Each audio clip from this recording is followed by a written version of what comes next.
Հիմա կա խաղաղություն։ Իհարկե կա, դուք ինքներդ եք տեսնում, որ խաղաղությունը կա,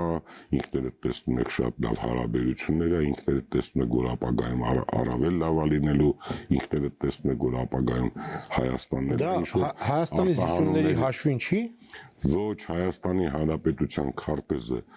Հայաստանի Հանրապետության վարչապետը ամեն օր մանա տալիս, ասում է, էս է Հայաստանի Հանրապետությունը, դե եկեք բոլորով զարգացնենք։ Նոր ես Սփյուռքի օրինակը բերեցի։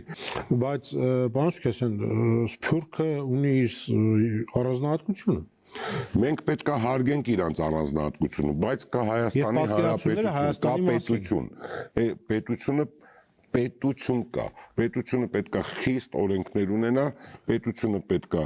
նայեք, շատ ժամանակ ասում ենք բիզնես մտածելակերպ ու պետական մարմինները իհարկե պետք է բիզնես մտածելակերպը լավ պատկերացնեն, բայց պետական մարմինները, պետական մտածելակերպը բիզնեսից տարբերվում է, բայց պետականը պետք է ամեն ինչ անի, որ բիզնեսը կարողանա շատ գեներացնի,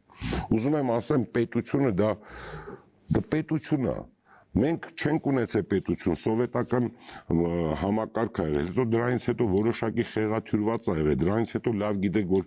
անօրեն շատ բաներ ա եղել։